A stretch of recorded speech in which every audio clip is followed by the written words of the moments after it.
Thanks for watching. Don't forget to like, comment, share and subscribe to Mufti Tariq Masood, famous scholar.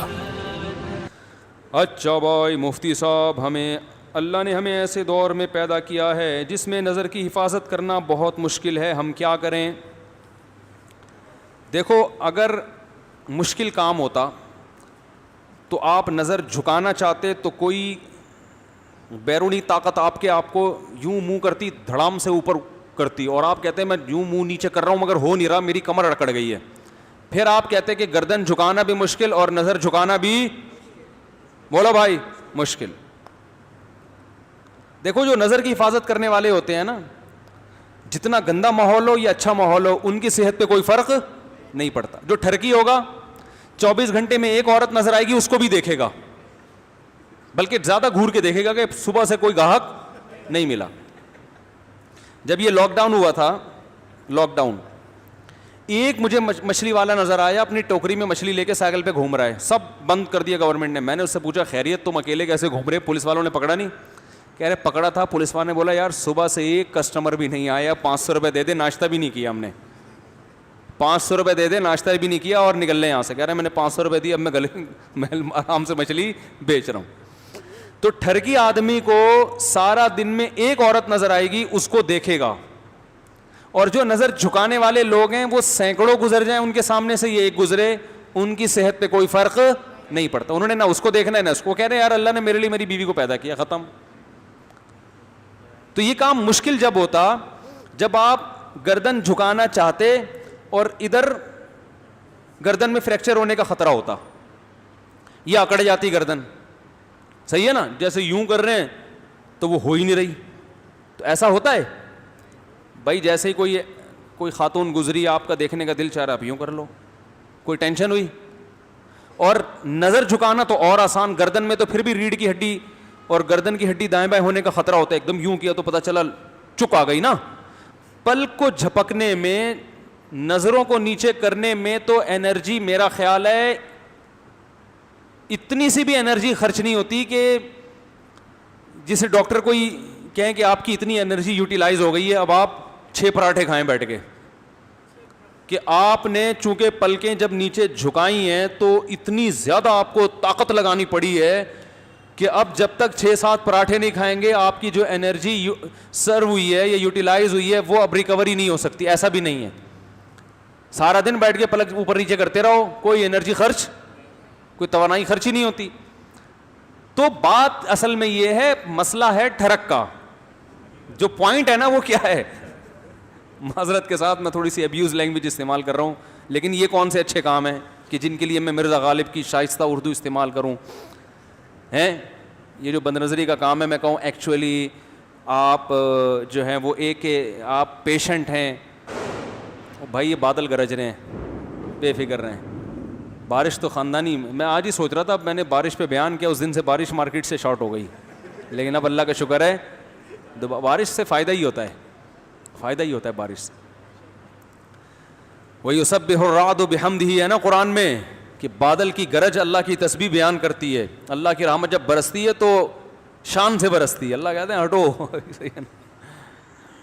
تو آپ نے تو یہاں بادل جو گرجتے ہوئے دیکھے ہیں، جو پہاڑی علاقوں میں جو گرجتے ہیں نا، وہ تو کراچی والے افورڈ نہیں کر سکتے. جو پہاڑی علاقوں میں اتنی آواز ہوتی ہے اس کی. تو خیر، کیا بات چل رہی تھی؟ ہاں، تو میں یہ کہہ رہا تھا اصل مسئلہ کس کا ہے؟ ٹھرک کا. تو یہ ٹھرک پوری، اور یہ 4 شادیوں سے بھی نہیں جاتی یہ ٹھرک. یہ بتا دوں، کہیں آپ سمجھو 4 شادیاں کر لوں گا تو میں، جو ٹھرکی ہیں وہ سینکڑوں شادیاں بھی کر لیں، ان کی ٹھرک ختم نہیں ہوتی. 4 شادیوں سے یہ ہوتا ہے کہ انسان میں جو اللہ نے جوان آدمی میں قوت رکھی ہے، وہ قوت اس کو مجبور کرتی ہے بد نظری پر. تو وہ جب اس کی وہ صحیح جگہ استعمال ہو جاتی ہے اس کی قوت، تو پھر وہ دائیں بائیں جانے سے بچ جاتا ہے. جیسے بھوک ہے نا، بھوک لگ رہی ہے، روٹی کھا لو، ایک نارمل آدمی کا پیٹ بھر جائے گا، لیکن ٹھرکیوں کا پیٹ نہیں بھرتا. آپ نے دیکھا ہوگا، ادھر سے بھی کھا لوں، وہاں سے بھی جا کے کھا لوں، پھر دھونے والے وہاں سے بھی لے گا جا کے، پھر آفس میں جائے گا، وہاں بھی کیک چائے میں ڈبو کے کھائے گا، پھر تھوڑی دیر میں گٹکا کھائے گا، پھر تھوڑی دیر جو گھو رہا ہے. صبح سے جو نان اسٹاپ کھانا شروع کرتے ہیں، رات تک کھاتے، پھر رات کو ہاضمے کی گولی کھائے گا. صبح سے تو یہ بھوک نہیں ہے, بھوک کا علاج ہے, اور یہ نیچرل ہے بھوک کا لگنا. کم سے کم 2 ٹائم انسان کو پیٹ بھر کے کھانا چاہیے. تو ایسے ہی ایک شہوت کی بھوک ہوتی ہے جو ہر نارمل آدمی میں ہوتی ہے. اس کو بیوی چاہیے, 1 نہیں 2 نہیں 3 نہیں 4 ہو گئی, چلو اس کے بعد اس کا دل بھر جائے گا. لیکن جو ٹھڑک ہے نا, جیسے وہ چائے میں چائے میں پاپے ڈبو کے کھاتا رہے گا, پھر تھوڑی دیر میں پھر اس کو پیسٹری چاہیے, پھر سموسا چاہیے. ایک ہمارے جاننے والے, وہ بیچارے ہارٹ اٹیک ہو گیا ان کو, بچ گئے. ان کا یہی تھی کہ صبح سے کبھی کوئی نوالا چھوڑتے نہیں تھے, کہیں بھی دسترخوان پہ وہ کہتے ہیں میں گیا مجھے کچھ نظر آئے تو میں نے کہا 2 نوالے تو بنتے ہیں. تو 2 نوالے ہوتے ہوتے وہ 40-50 نوالے بن جاتے تھے. ٹھیک ہے نا. تو اس کا اصل علاج ہے بد نظری کا, اس ٹھڑک کا علاج کرو. پہلا تو یہ سنت جو نبی نے بتایا, نکاح کرو. دوسرا طریقہ کیا ہے, اپنے اوپر جرمانہ رکھو. 1 دفعہ بھی بد نظری کی تو اتنے پیسے صدقہ کروں گا. اور وہ ہر آدمی کی آمدن کے لحاظ سے, غریب آدمی کے لیے 50 روپے بھی بہت ہیں, مالدار کے لیے 5000 بھی کم ہیں.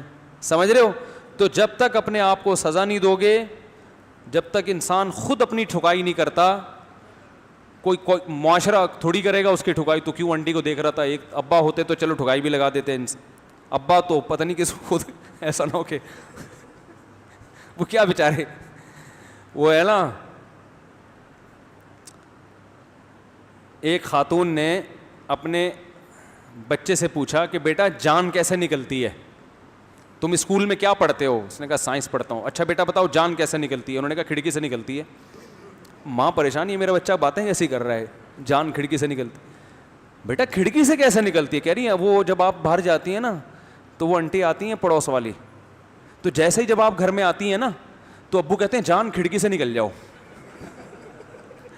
میری بیگم آ رہی ہے, جان کھڑکی سے نکل جاؤ. تو بچے کے دماغ میں یہ ہو گیا کہ جان کہاں سے نکلتی ہے, کھڑکی سے نکلتی ہے. تو یا تو ابا تھپڑ لگائیں گے, اور ابا بھی اگر جان کو کھڑکی سے نکال رہے ہیں وہ کہاں سے تھپڑ لگائیں گے.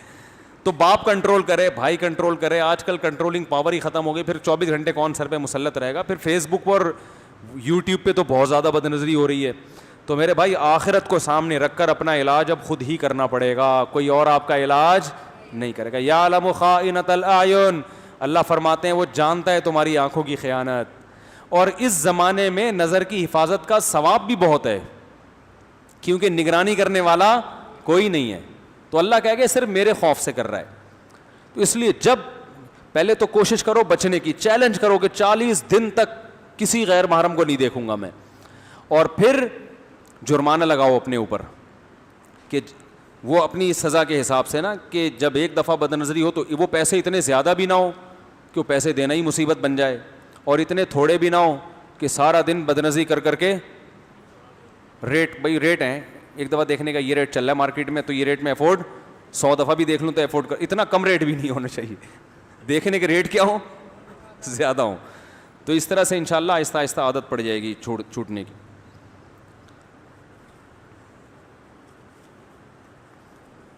جو بیرون ملک سفر کرتے ہیں نا وہاں زیادہ خطرہ ہوتا ہے, تو بیوی کو ساتھ لے کے جاؤ, صحیح ہے نا, وہ نگرانی کرے گی.